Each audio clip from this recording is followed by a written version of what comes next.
but I also have I downloaded the follow-up to Paper Tigers, which I know is kind of crazy. All right. Let me get it going for you guys. So we're watching Paper Tigers today. I guess I need some volume though. This totally violates all known science. You made a map of the whole day. All the perfect things. You made a map of us.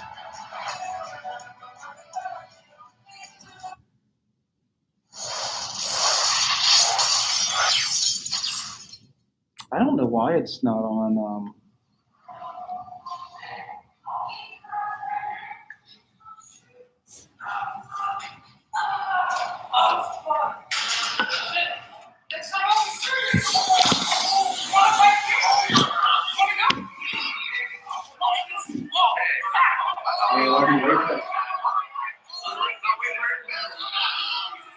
I'm sure it's full screen here.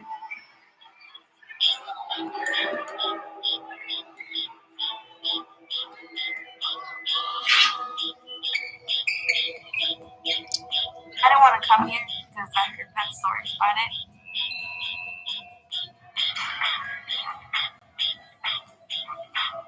I did hear that it was the worst school you could ever go to. That's where the bad kids went. I didn't want to go there because I'd get, picked on or bullied or something like that. When I first came here, you pissed me off. I threw a chair at us. I told her I was going to kill him. All the kids at that point were forced to be here. They weren't here by choice. Have a student come walking through the door that would just be on a bunch of uppers of something, kick over a table, tell me to fuck off, tell someone else to fuck off, and then roll out the back door. This place was a zoo.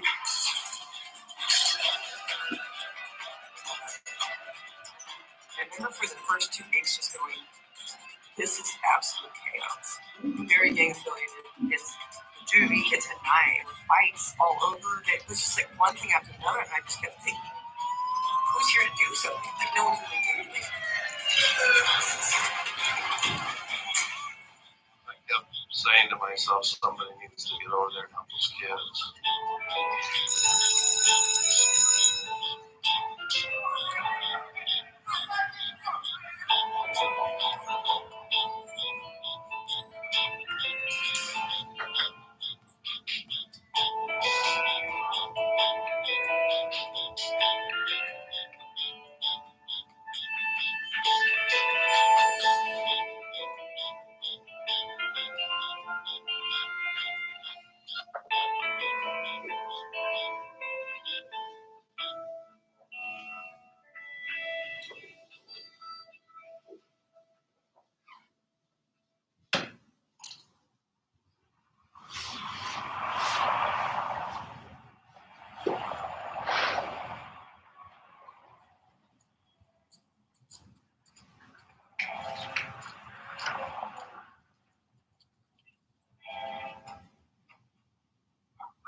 Every school in America, walking down every street in America, there are the kids that get labeled. The labeling of those kids is get rid of them. They're nothing but trouble. We're going to be paying for their welfare. They're all going to be in jail. Hey guys, all right. Create change when they're 16, 17, 18. Shut their ass back when they were 26, 7. Is it loud enough for It's you? hard work. I don't know how to get it on. Want me to move it closer I to don't you? think that they're going to come on campus, but if you have visual and they start to walk on campus, definitely let us know right away because we can come out with that. Hey, Jim. I got to talk to them. When I walked in, it was the most out of control environment I have ever seen. Jessie's not being said. She's out there.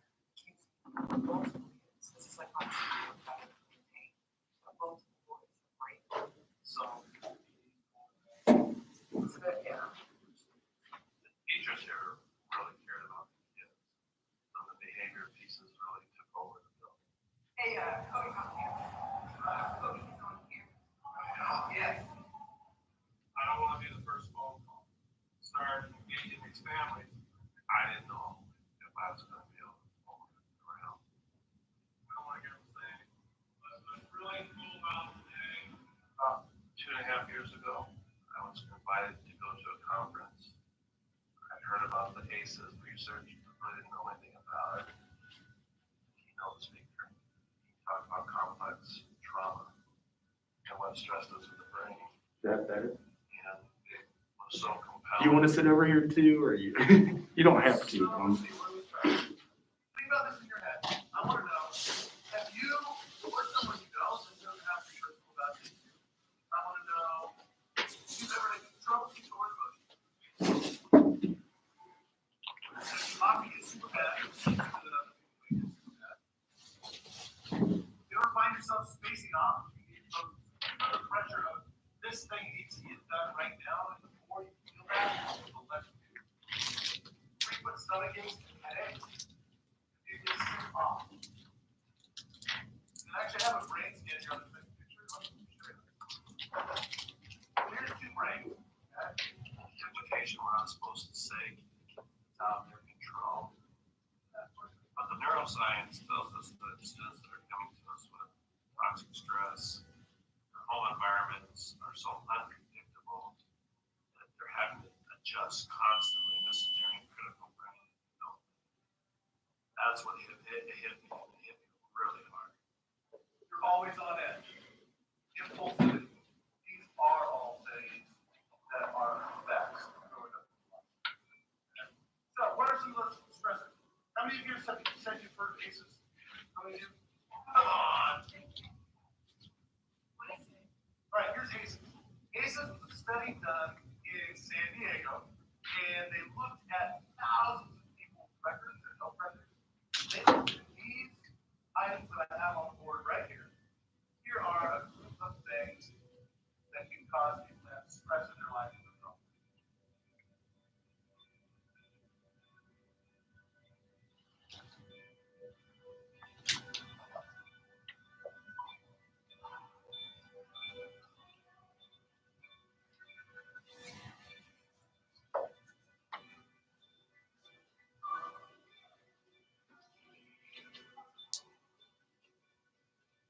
Things like divorce, alcoholism, heart disease, depression. Those are some pretty heavy things, right?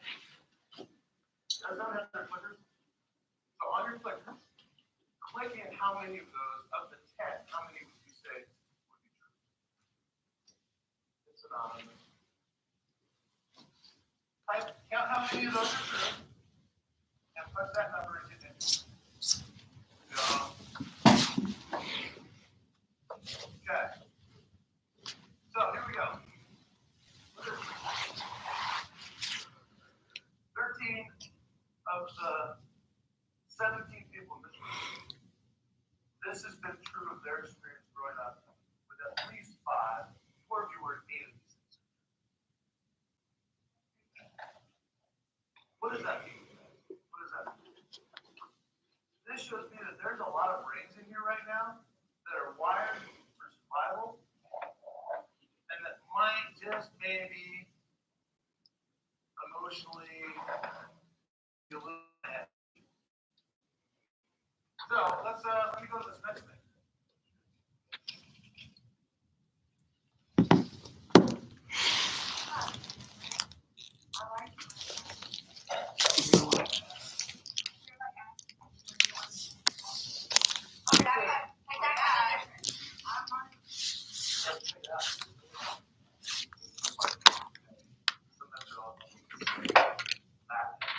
Ready for heavy?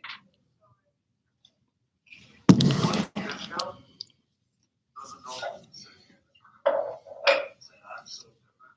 There's no way I'm because of my stress from my the cycles can stop. So how do you sit here now and say the same things they said? And actually turn out.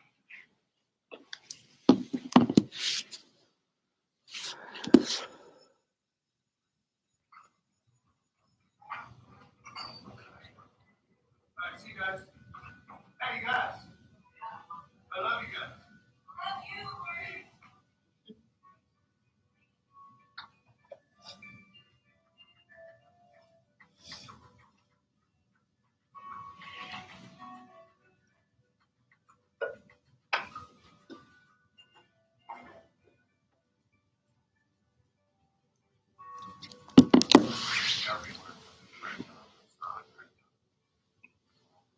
Just finally trying to figure out again how to take this theory and put it into practice.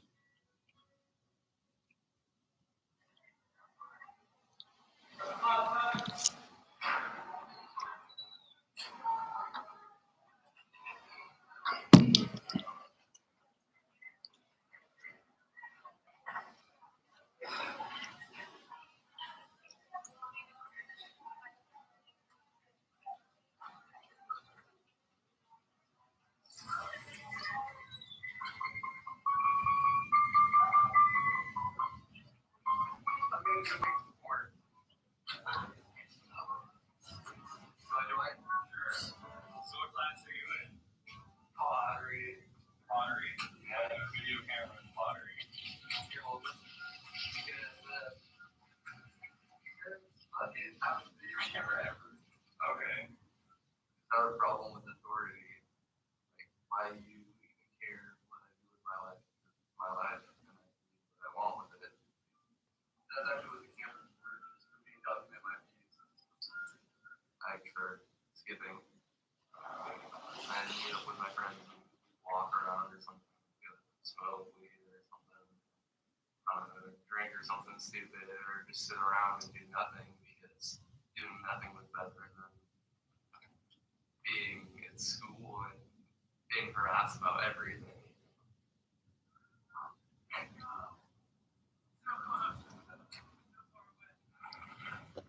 Turns out they don't let you just not go to school all the time. And I got put on like diversion. Where you're at right now. It's that bad right now. Yeah. That's usually my fear of calling CPS is that it's gonna make things worse for you. And that's the last thing I want to do. You know what I mean? For a long time, I didn't like Brooke because she was just that lady that kept putting me back in the courts. I actually worked at Washington State Penitentiary as a guard for about a year. You know, one of the questions when I got a job here, you know, how are you gonna feel about kids that, you know, are juvenile delinquents or, you know, could do some stuff angry and throw fits because it's not gonna do anything like to do to life as a kid, you know. I would say we do home visits probably 2, maybe 3 days a week if we can in the morning before things start getting connected. I would say not always because kids don't come. There's a variety of reasons to do it, but this one in particular is because we have to show them. We're gonna find out what's going on. We did get a bus passport, so we're gonna get that to see if that helps us get to school. Here we are. It got to the point where it was like she knew certain places that I was staying, even if they weren't necessarily at my house, and she would like knock on the door there and find me all hungover and shady, like trying to get me to come to school. I was just like, I'm not here. Like, tell her I'm not here.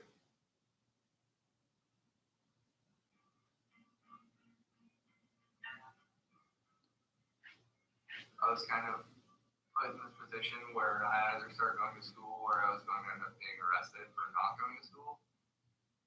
And so I was like, I should probably just, you know, get my shit together. But I started getting in trouble for other things. So I was in my computer apps class and lighter out of my pocket. I have one young man that came in just looking a lighter class. I'm pretty sure that I said some pretty mean things. I ended up in like coordinator's office. I brought him in and said, I need your lighter to get him into school. He said, sure, I'm not giving it to me. No, they can't say it's simple, just hang your lighter. No, but like the system, hang your lighter. I have a whole drawer full of lighters. It's really not a choice. You have to deal with it. Without being an exploiter, looking off outside the window. I'm not getting escorted off the property by the cops and stuff. Too much fun. 2 years ago, that would have been a 5-day suspension. And I would have made it very clear that he's not going to speak to me that way.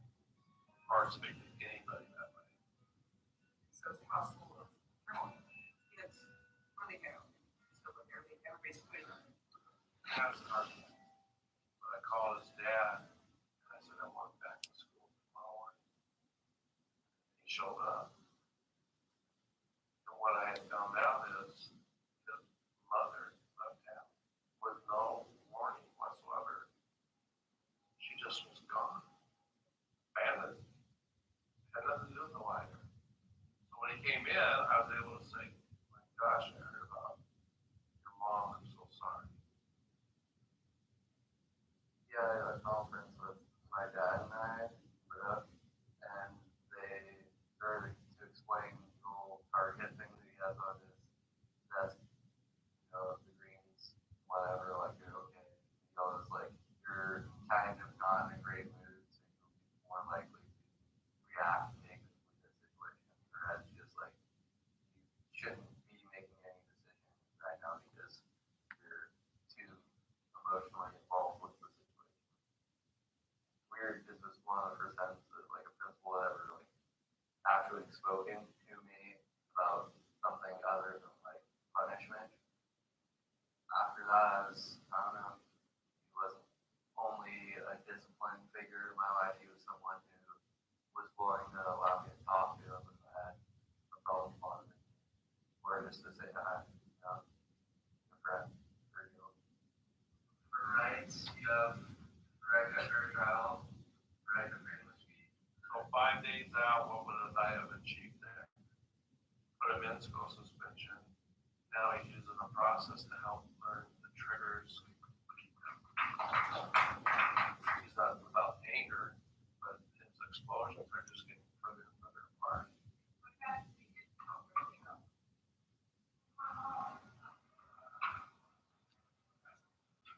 And so I peeled him off the ceiling, and we had a pretty good afternoon. But I would love to see if we could figure out a way. The kid's clearly calling out in every appropriate way he can. Growing up in a real fundamentalist environment, fundamentalist family, there's plenty of rebellions. For some reason, I just got that rebellious bug. It was a quiet kid. His Facebook is just nothing but sadness and loneliness. Not the raging asshole I think it is. So I guess I've always lived a kid with some attitudes. Kid was down here. This was a building that was intense, where those were the kids with spirit and spunk. This was where the kids that just real, you know, either they didn't have the desire or ability to cover up. They really had on inside. Gordon! Gordon! Say bye to the camera! Diana. I'm saying that's $100 for me. That's more important. Oh, you're cute. Oh, for real? Yes. I don't know that she's coming to my room without yelling my name. Like, very almost Kramer-esque, which is just her personality. I was mom, like when those giraffes are baby giraffes are really born and they fall on the floor. That's how I was mom. Jump out of the sleep. It's huge, it's explosive with joy, and it's explosive with anger. Gordon, at first when I got here, I hated his ass. I couldn't track him. You can ask him. I got a trainer to do it at his house. I was like, fuck you. And then he was like, goes off. And I was like, what? I was like, they're not going to save you. I was like, the school's not going to save you. I'm outside of school. He was like, is that a trainer? I'm like, fuck yeah, it's a trainer.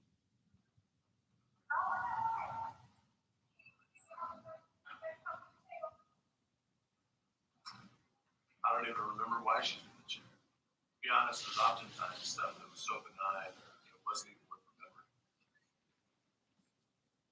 It's like, somebody disrespects you, you go after them.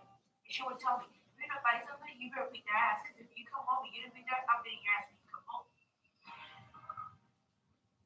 In an intense situation, like a tiger jumps out of the jungle, your brain floods with cortisol. My mom saw my love with the face. She would do that to me all the time. It's fight or flight, and you're eating or you're safe. You know, the next 8 minutes, your cortisol comes back down, and you're back to a normal level. My oldest brother, she burned his hands on stuff. But if the stressor doesn't go away, if you grow up in a home where you're continually threatened, try choking, like how the power.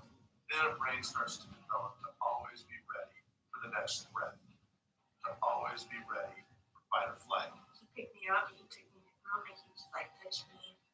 It happened so many times. Rage, anger, anything can set them off. They don't know the difference between a real tiger and a paper tiger.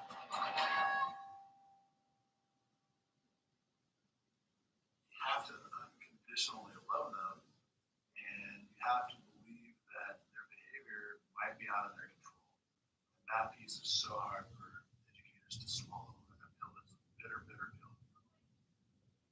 It does not feel like you're setting them up for success. You know they're going to hit the world of hard knocks. You're going to have somebody signing their paycheck. They tell them to fuck off. They're just going to fire them on the spot. They're not going to look at them and say, "Are you okay? How's it going? What's going on in your life right now? It seems like you're going to that's not life. You're never going to have that life." But you got to back up and say, "Okay, wait a minute." Grounded in research says the most impactful thing this kid can have in their future is a caring relationship with a caring adult that gets them to truly understand them. As an example of a student that definitely has some aces in their life, make some real positive changes, they're at critical risk, and then all of a sudden, she got knocked out for the beat. So recently, like 3 weeks ago, I got pregnant. See, what my mom met this guy at work, and he's 25 years old. And I told her that he's a drug dealer. He's passing in California. My oldest one is 21 years old. I'm like, he can be your son. She just went off on me. She was like, you're this, you're a hoe, you're a bad daughter. She was like, you're a sham. I'm like, dude, I take care of your kids. I feed your kids. I take your kids to shower. I help them. I go to the soccer game. I do everything. I do homework with them. You need me. You can't just kick me out. And it's like my mom was the only thing I have. My dad got killed when I was even born. She's the only thing I have. And for her to abandon me like that. I wish I could go back.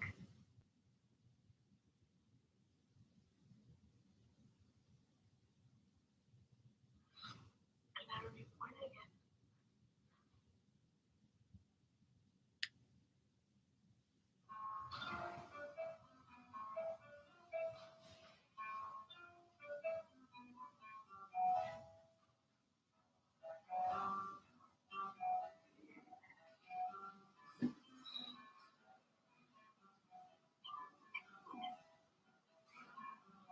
The march of the ducks. The flight of the ducks. The swim of the ducks. Hello, ducks. I've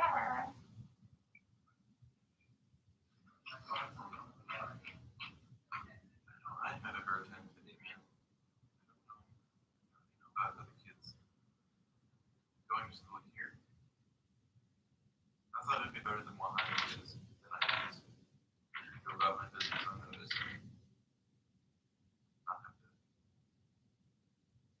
drag so much. In the beginning, I was able to just go about my business unnoticed.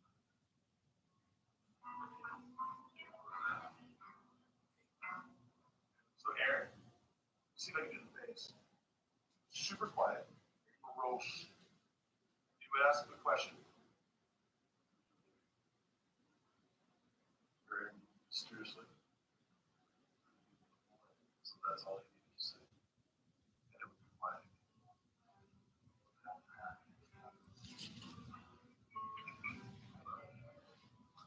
He would rather go unnoticed because he felt that we were seeing things that I guess in his heart he felt about himself at that time. Any kid can't just walk up to a kid and go, really, you're beautiful. All that's going to cause is more distrust because they don't see themselves.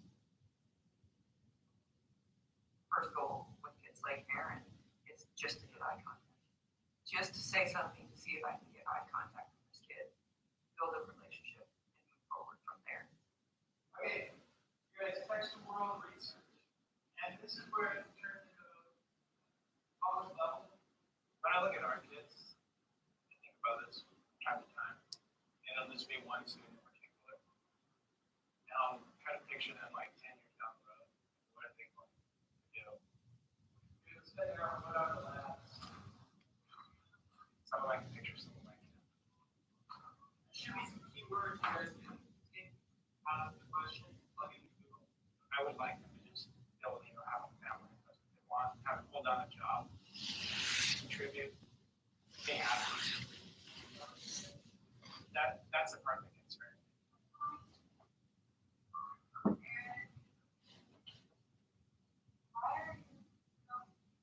You're supposed to film anything. Not me. Not fooling me. Well, it doesn't. Turn it off. I don't get it.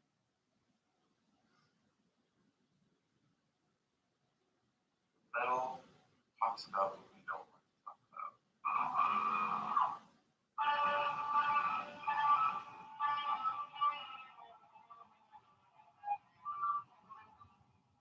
My mother's listed. Roller coaster with her. How she sees things.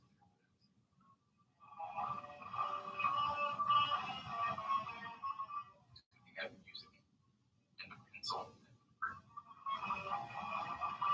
Otherwise, I would possibly be dead or slitting my wrists by now.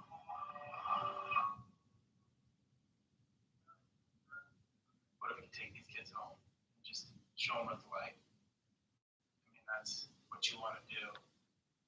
At the end of the day, you just want to take them home. But you can't, you don't.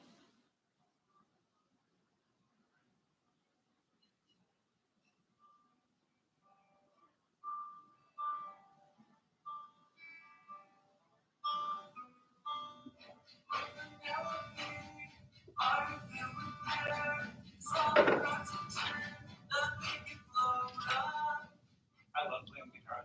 I love playing with some of these guys. I like the fact that we don't have to talk. That's what this thing's for. I like talking. There's still like communication going on. That's huge. For some reason, I feel like that's almost as strong as anything we ever do in class.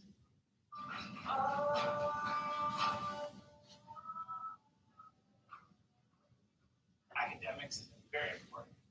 It falls in second to the person or like making a better human being. Tools just for getting along and being able to communicate how they feel and advocating for themselves. Just all these little lessons, positive encouragement.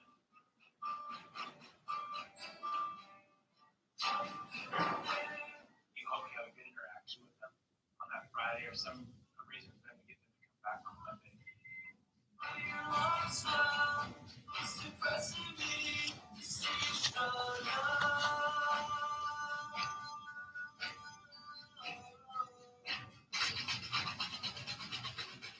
Before here, day one here, I like that. And I felt that I should be here. Not a good enough reason. Get up and go.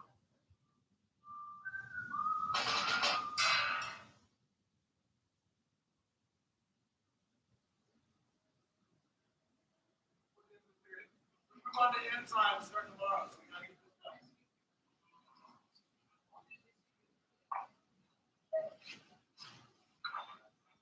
Oh, and now I'm matching up white chocolate chips.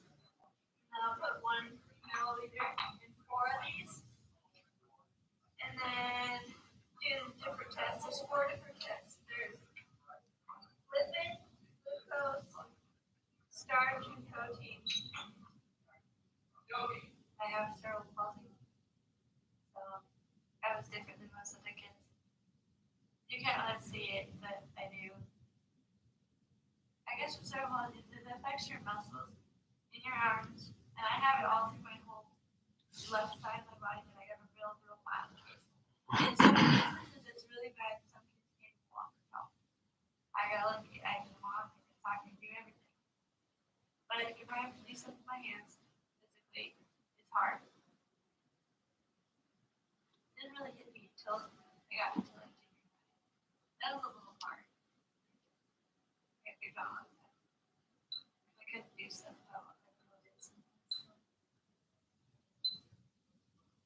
I never was really good at school. I never found a school that helped me. You think if you come to a school that was a little bit like this, they help me with tricks, but they weren't. I felt like immediately as I came here, I had tons of people all around me, like friend wise, and I made lots of friends. I fit in until like I fit in. Like it felt normal for once, an actual normal kid.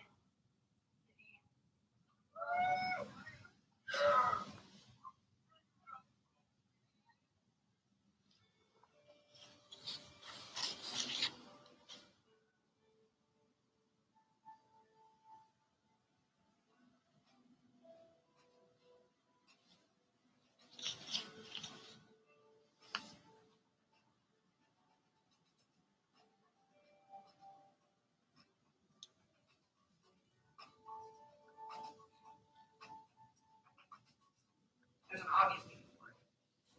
I was making all these referrals to these outside agencies, and where the ball would drop is when these kids leave, and I'm not saying all, but when the majority of these kids leave this building, their lives are so chaotic that it's unfair for me to think that I set up a 3 o'clock appointment out across town to get counseling if I didn't make it. Oh, my mom was passed out on the couch. I couldn't walk over there by the time I had no money for a bus pass, and no one else could come get me. I kept going. It doesn't matter if I make these referrals. And it doesn't even matter if they want to go to it. They don't have access. So I mean, literally walking out, 100 yards and saying, "Here you go. This is what I was talking about right now." Has made all the difference in the world. Substance abuse counseling. And I can't even tell you how many kids haven't seen a primary care physician for just a well child checkup.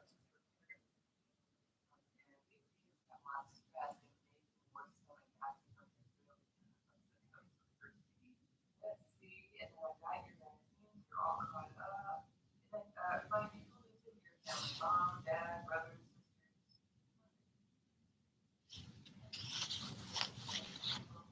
My parents were too young when they had me. My dad was I think 17 and my mom was 21. They were gonna give me up for adoption, but my grandparents said no. The first grandchild, so they just So on the weekend,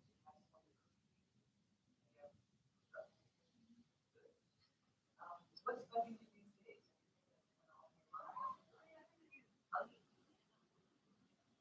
that's my work.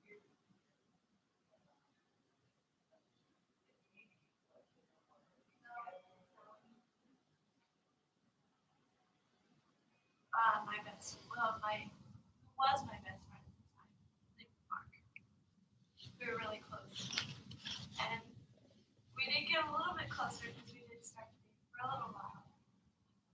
He was a, I don't know, I won't say he's violent, but he's had a couple soft ones. My 18th birthday, we went out and drank. It's a parts of it. And all I remember is they put me in the truck and then I passed out, and then all I remember is waking up puking everywhere. I couldn't see anything. I could hear, but I couldn't see. All I saw was bright lights. The people that we went with came back and tried to come check on me and Mark was like, she's fine. And I left and almost couldn't keep that. So way over. Yeah, I drank a lot. The doctor said I couldn't have died. And because I wanted to.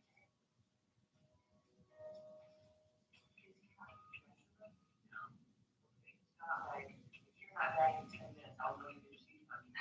All right. You're awesome. Good. I would like I think the biggest failure we have right now with these young girls is not acknowledging how poor self-worth is. And that's all the one you get of what what's sexy and what's attractive about women too. A lot of these girls either have father figures that aren't active or aren't positive, and some are never to have been seen. That's one going to be something that they're seeking continuously. And we push so hard for you have to have sex ed and other helps practice. I do agree that they need to know what to use, but I think people are getting right past the bigger issue, which is positive, healthy relationships, understanding their work. Yeah, we want to walk and curve and move on. It's not a great time.